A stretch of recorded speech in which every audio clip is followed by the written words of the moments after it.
know, humans were not born with wings, so we're kind of stuck on the ground. We walk around, we drive our cars on highways and roads and streets, but we're basically stuck with the view from the ground for 99% of our lives. And the times that we do get in an airplane, we are in an airliner that cruises at 35,000 feet. And when you look down, all you see is clouds and tiny little specks down below. So we never really get to see this great country and this great planet from the perspective of just a little bit above the ground, from a bird's eye view. We never get to really see some of the sights that are way off the beaten trail that you can't reach by car, or that are so remote that you'll probably never see them in your lifetime. So let's take an off-ramp off this highway. Let's go to a small airport.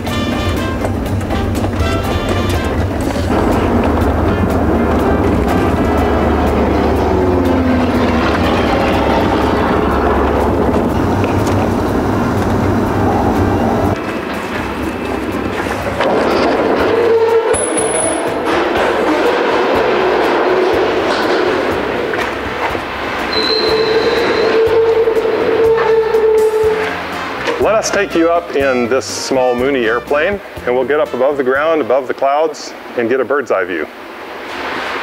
You'll get to see the sights the same way that we see them from the inside of this cockpit, complete with bugs on the windshield, turbulence, and everything.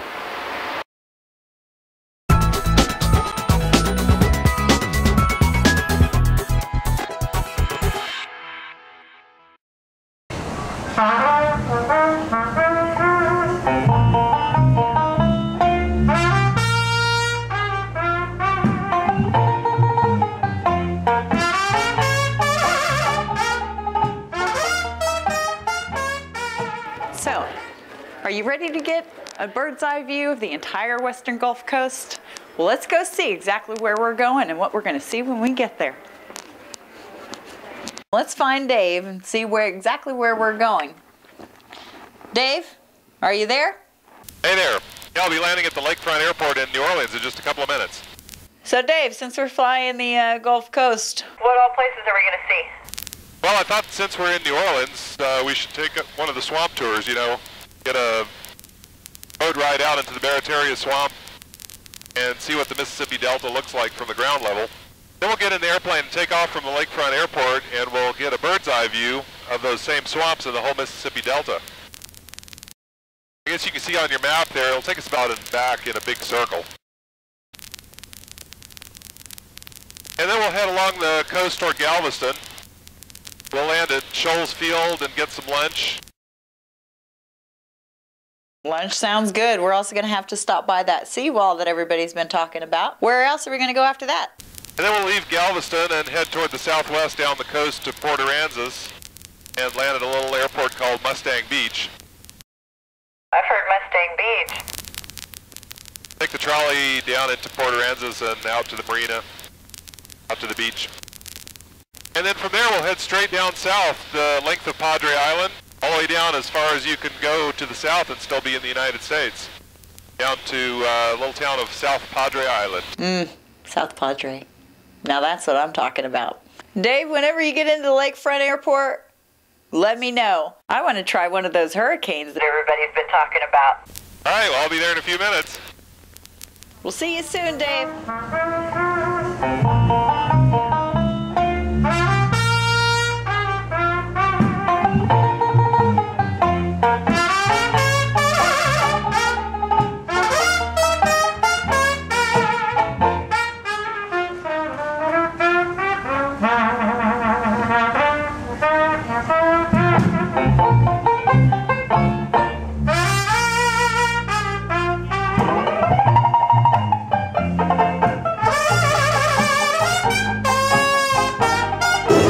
I think we want to step into the Stilettos Cabaret. I don't seem to have my 6 inches on me. This street is the street I think this is the kind of music that everybody would want to search for coming here to New Orleans, especially if it's their first time or if they want to get back to the traditions of New Orleans. We've been here since before the hurricane, and we're not going anywhere. We'll be here till the Lord calls us all home or whatever. But we've been here, we're going to stay right here.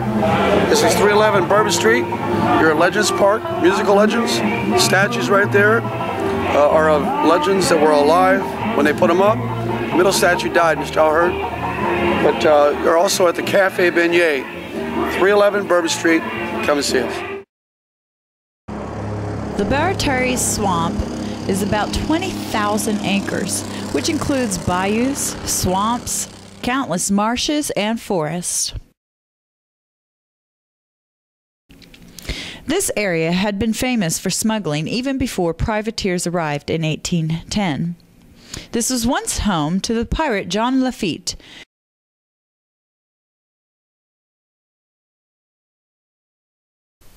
If you're standing anywhere in the Mississippi Delta, you're standing on some of the most recently formed ground in North America. Over the past 5,000 years, the Mississippi River has overflowed its banks on a regular basis, creating new land out of the incredible amount of sediment the great river carries downstream as it drains 2/3 of the continental United States. Over 2,000 years ago, the river began building a delta in the area that is now called New Orleans. This delta has had at least 3 main channels over time, and one of them, Bayou des Familles, deposited the sediments that underlay the present-day Barataria Preserve.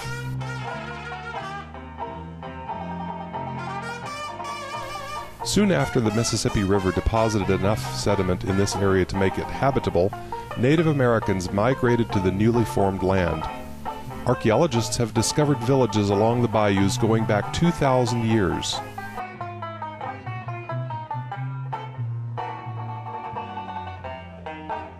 The first settlements from the Old World began in the 1700s. People from Europe, Africa, and Asia came here. Some settled along the banks of Bayou des Familles in a community set up by the Spanish government.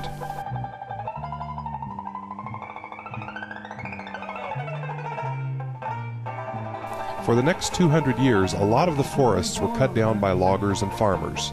There were sugarcane plantations, and eventually oil and gas were discovered in the early 1930s. But all this talking of standing on land, we're not planning to get out of this boat at all today.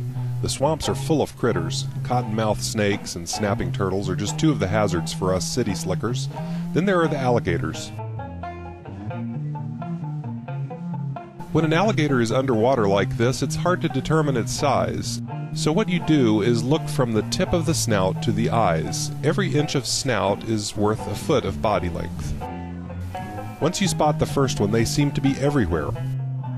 Alligators are territorial. Females have a 1/2 mile territory and males have a mile-sized territory until mating season, when they might travel 10 miles to find a female. Alligators are cold-blooded. When it's time to hibernate, they quit eating and live off the fat in their tail. When the temperature gets to the 40s, they bury themselves underwater in the humus and can stay there for 2 to 3 weeks. Then they come up for a breath of fresh air, or they climb out on a sunny bank to warm up. Hibernation goes from October to about April, depending on temperature. Alligators breed every spring. The female builds a nest of mud and vegetation that's about 3 feet high and about 6 feet in diameter. She lays 30 to 50 eggs and buries them in the decaying plant matter. The eggs are white, hard, and slightly larger than a chicken egg. How does an alligator, a cold-blooded animal, provide heat to incubate the eggs? Well, the decomposing vegetation of the nest actually generates the heat, like a compost pile.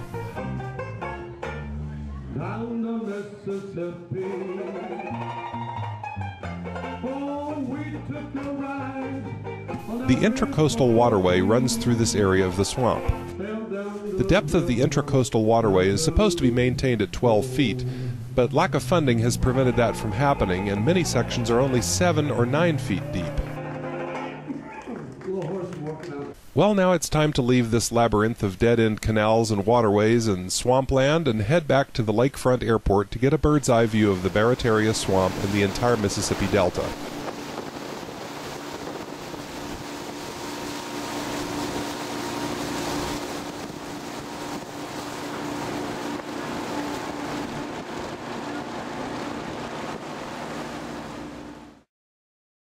Lakefront Airport is a general aviation airport. Built in the 1930s, it was an architectural masterpiece that was dedicated as the air hub of the Americas. The takeoff from either of the two long north-south runways at Lakefront is right over Lake Pontchartrain and gives you a good look at the long bridge called the Causeway that spans the length of the lake.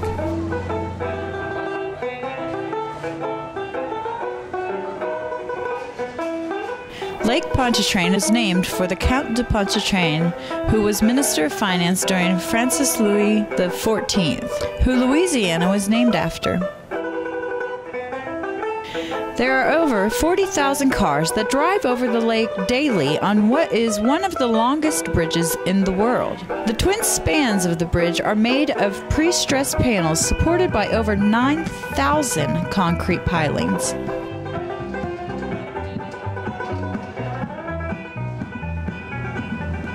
After takeoff from the Lakefront Airport, we turn around and head south over the central business district of New Orleans.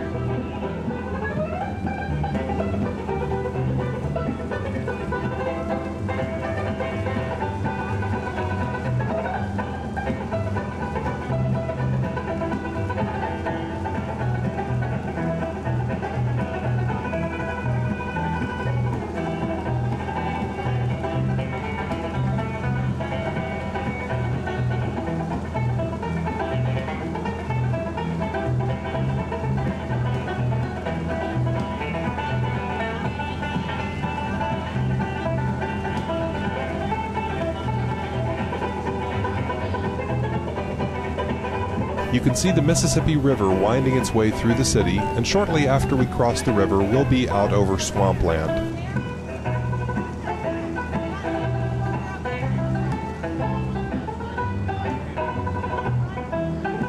There are a few well-defined lakes around this area, the largest being Lake Salvador. But the farther south we go, the more these lakes and rivers dissolve into swampy marshland filled with a mix of part saltwater, part freshwater, because of the intermingling of the freshwater lakes and rivers with the Gulf of Mexico. Up ahead you can see the fork in the river that defines the Barataria Swamp. Following the fork to the left, the road only goes about as far as you can see to the horizon. From that point on, you need a boat to go any farther south. This is the bird's eye view of the exact area where we saw the barges and egrets and alligators earlier today on our boat ride through the twisty canals in the swamp.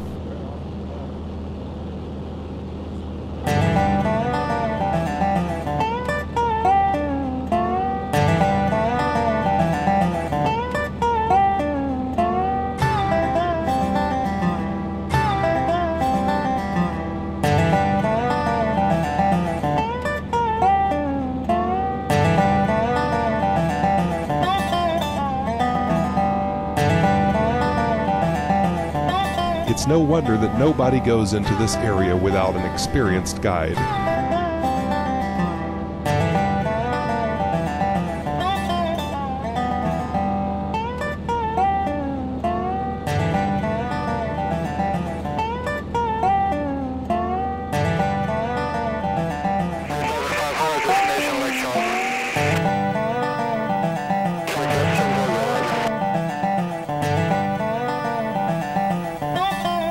We're not taking any chances. We're wearing some comfortable, inflatable life vests for this trip.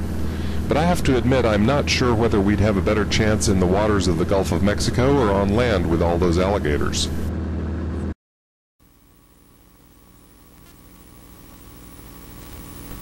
As we head back toward the east a little bit to get closer to the Mississippi River, we'll leave the New Orleans Class B controlled airspace and they'll tell us goodbye. It's kind of discomforting to hear them say radar services terminated out here in the boonies, but we're going to stick close to the Mississippi for a little ways.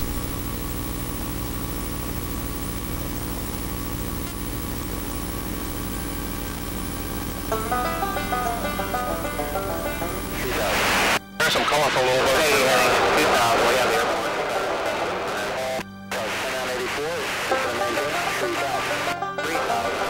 If you drive along the highway next to the Mississippi River, you'll eventually come to a town called Venice, Louisiana. There you can see the end of the highway right there.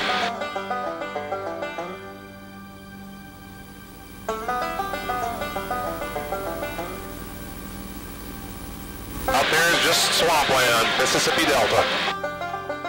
The highway ends here because the ground just cannot support a road any farther south. It's all just water and swamp beyond here. You can see the end of the road down below. There's a marina off to the side, and that's pretty much the end of the world for cars. Beyond this, you can only go by boat or airplane.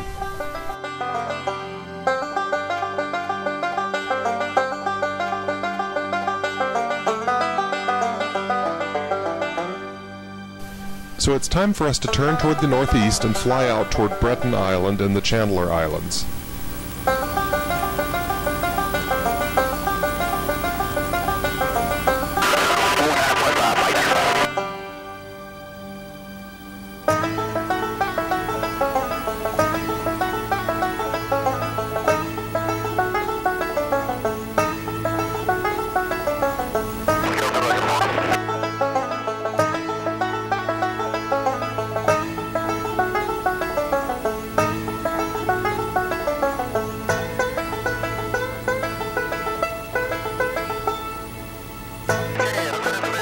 Chandeleur and Bourbon Islands make up a north-south trending island chain, remnants of the St. Bernard Delta that occupied the area 2,000 years ago. As you can see, the water here is not very deep at all. In fact, this area used to be a collection of islands that were positioned between Bourbon and Chandeleur, but hurricanes and storms have washed away just about everything above the water surface. In 1904, the island chain became the nation's second wildlife refuge, Bourbon National Wildlife Refuge, when President Theodore Roosevelt learned of disruption to the nesting habits of migrant birds, in particular the brown pelican, and pushed to protect the wildlife of the island from damage by humans.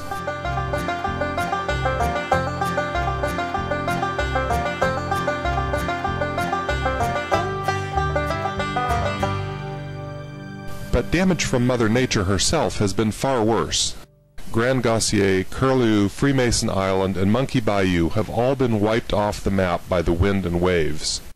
The islands had been home to wildlife, a lighthouse station, a quarantine station, a small fishing village, and even an oil production facility.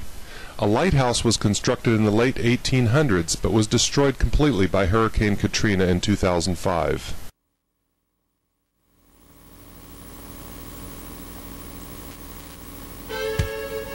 Elevations on Bourbon National Wildlife Refuge have ranged from sea level to 19 feet above mean sea level.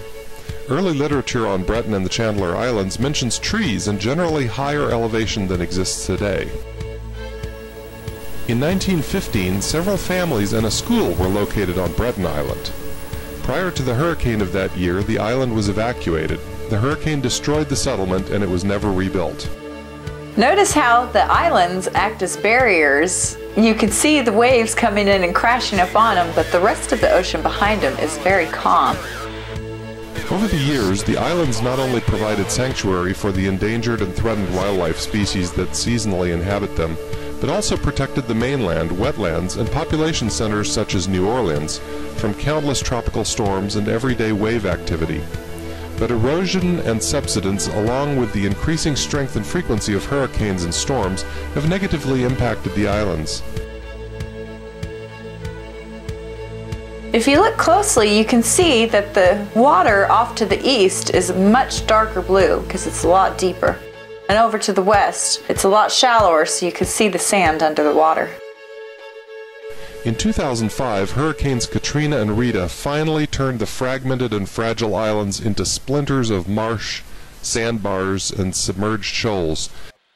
As we leave the Chandeleur Islands behind, we will fly through the very southernmost part of the state of Mississippi, past Ship Island, which was decimated by Hurricane Katrina in 2005, and then past the much larger Cat Island. The T-shape is created by colliding Gulf currents that flow past it. While most of the other islands we've seen around here are nothing but sand, Cat Island actually has forests of slash pines and wild oak. Cat Island was named so by early explorers who thought the raccoons on the island were cats.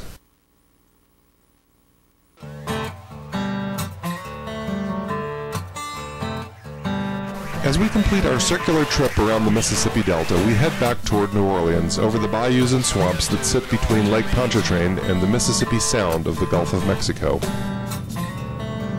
We'll refuel at Lakefront Airport before heading west toward Galveston.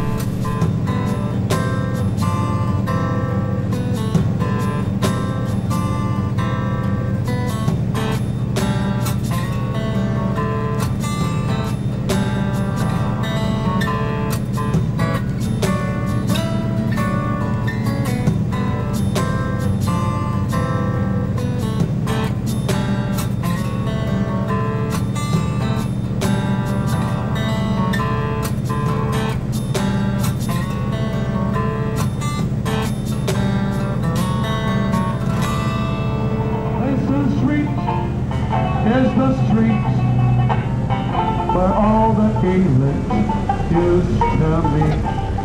Here in New Orleans, our land of dreams. You'll never know how nice it was or what it really means.